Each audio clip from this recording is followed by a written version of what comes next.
Welcome to SVG-TV News and Sports for Monday, March 24th. I'm Jimmy Prince for the details. Persons here can now be arrested and taken to court for not paying their taxes. That's according to a controller at the Inland Revenue Department, Kelvin Pompey, who outlined that while the majority of taxpayers are complying, there are still some hardcore groups of persons who are refusing to make their payments, and that the department is putting the necessary measures in place to enforce the law.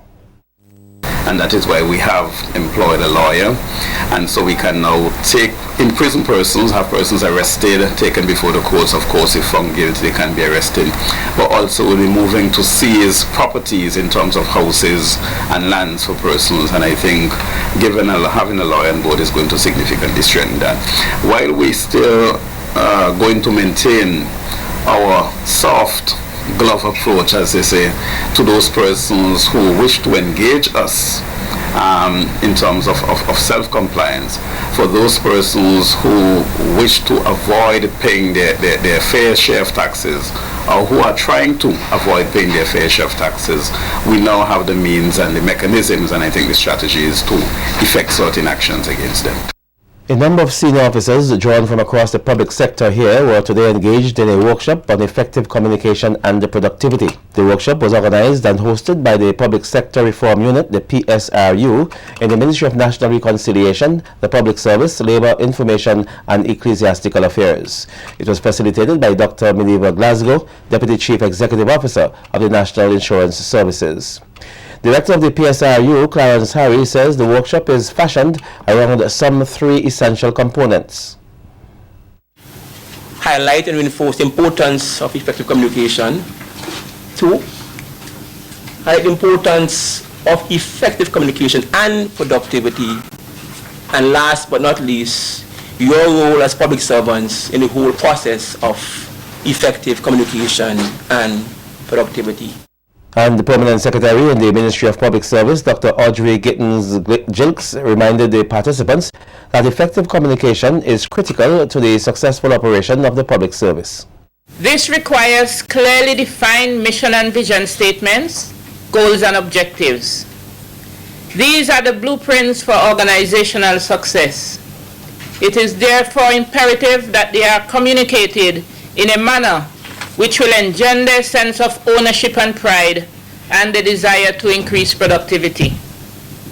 There must be consistency in the delivery of the message. As senior and middle-level managers, your language must be the same. The standards accepted must be uniformed across the public service. There must be a shared message. Each employee must see and understand the big picture. Priorities may change, but obligations to serve with efficiency and effectiveness will remain constant. Meanwhile, Minister of the Public Service Maxwell Charles commended the Public Sector Reform Unit for organizing the event geared at improving the public service. You continue to be an agent of change as we seek to modernize our public service.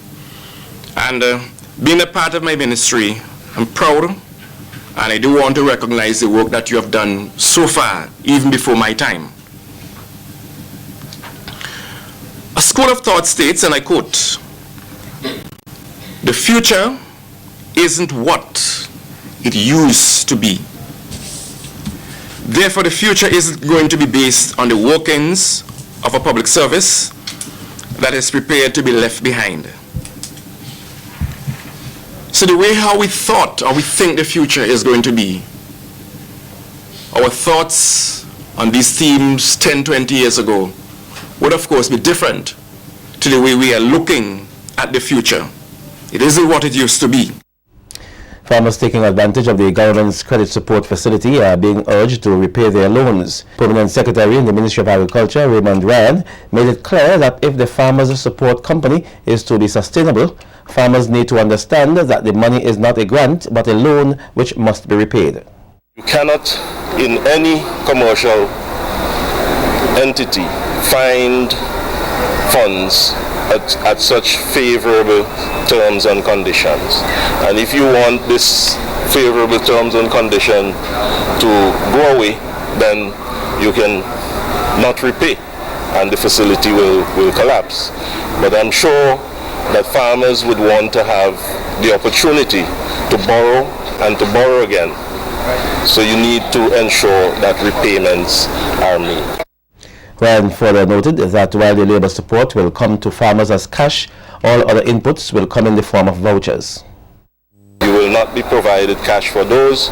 We will send you with a voucher directly to the suppliers, and they will provide you with whatever you need. Meanwhile, over $2 million worth of fertilizers has been ordered by the Ministry of Agriculture for its input warehouse. Permanent Secretary Raymond Ryan says the supply is about 16,000 sacks of fertilizers will ensure farmers have the necessary input at their disposal. And the shortages of fertilizer that were seen in the past would not happen here again. And I promise that we will work with the input warehouse to ensure that all inputs will be available to farmers. In related news, the Ministry of Agriculture is said to be working on ways to get more young people involved with this sector as St. Vincent and the Grenadines and the world grapples with an aging farming population. Minister of Agriculture Saboto Caesar says they are looking to get the youth more interested in agriculture as persons who have been farming all their lives are now exiting the sector. The Ministry of Agriculture, we have a special drive to incentivize the sector so that it can be more attractive to the youth. There is a particular labor pool that is going to be established here in St. Vincent and the Grenadines. The forms have already been distributed, and we're asking persons who have the technical wherewithal or who are interested in farming to register, to fill out these forms, because we want to catalog in a very careful and a very systematic way the labor that we have in St. Vincent and the Grenadines to provide labor services for the agricultural sector. In other news now, the World Bank is said to have approved $36 million for St. Vincent and the Grenadines and the St. Lucia, which were affected by a freak storm last Christmas. The bank says more than 30,000 people will benefit from the funds approved under the International Development Agency's crisis response window. According to the International Financial Institution, the respective governments' rapid damage and loss assessments conducted in January estimated total losses to be about $108 million, or 15% of the GDP of St. Vincent and the Grenadines, and $99 million, or 8% of St. Lucia's GDP. Within a few weeks of the disaster, the World Bank said it was able to make $1.9 million, that's US, emergency funds available to support the government's recovery efforts. Sophie Sitain, World Bank Country Director for the Caribbean, said the reconstruction efforts are crucial as the hurricane season in the Caribbean is fast approaching. She says the bank's financial support will not only rebuild the critical infrastructure and boost the economy, it will also help build long-term climate resilience. This country is said to lack the necessary medical resources to fully diagnose a female condition that affects the uterus. More stories when we come back. Stay with us.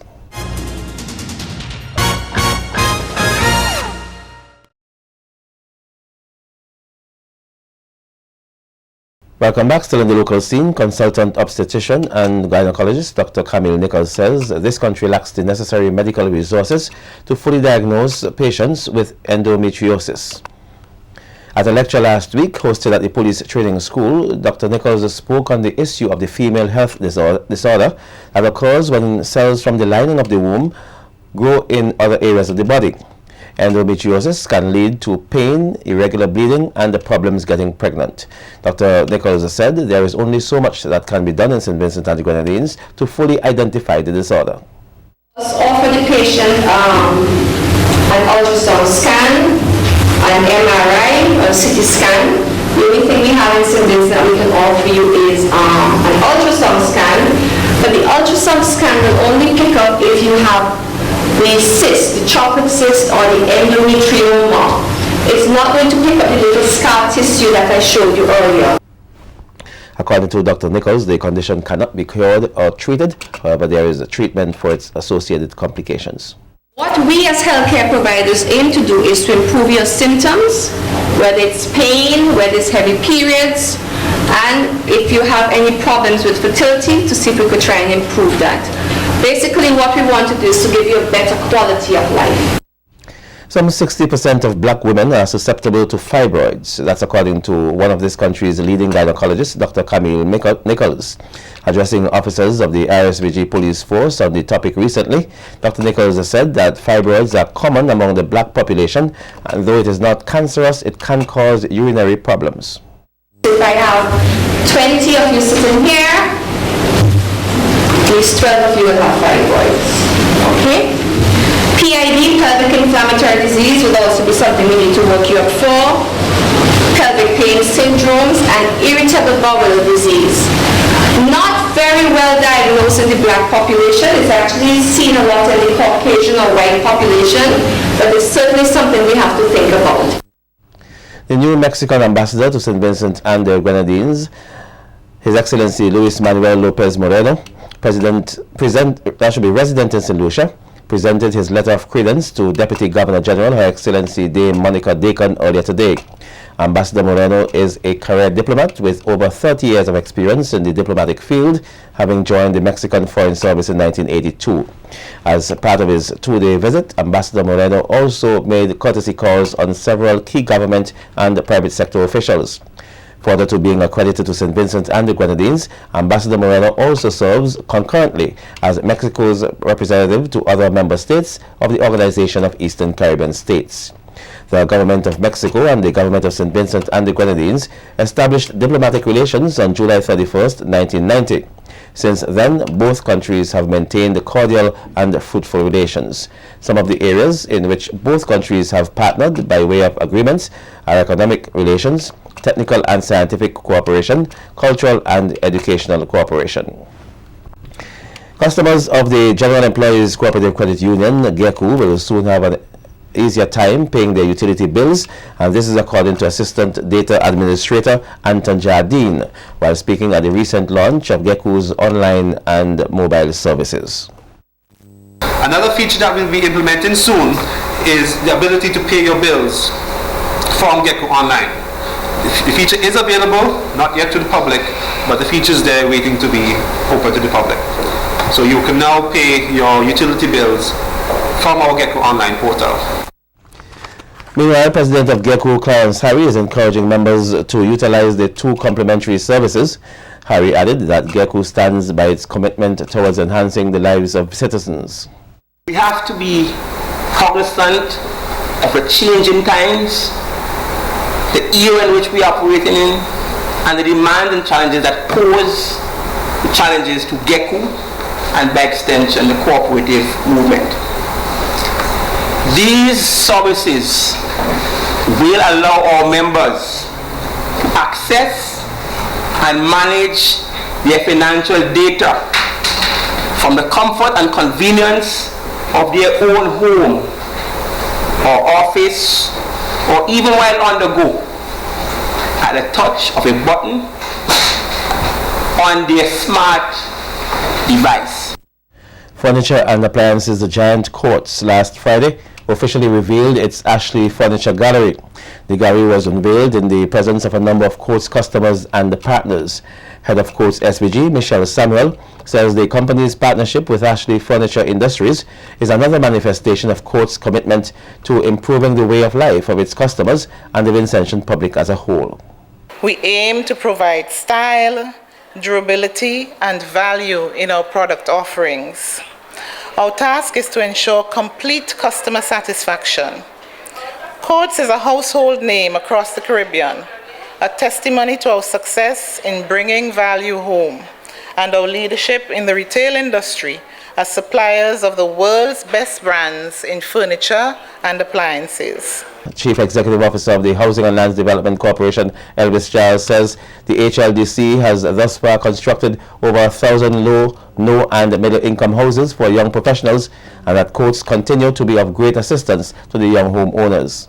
Even though a systematic assessment has not yet been carried out, I would just like to say that many of those homeowners have flocked to the doors of Courts and are the customers of Courts. So a while ago when I heard my friend singing, "You've got a friend," the HLDC is the friend of courts.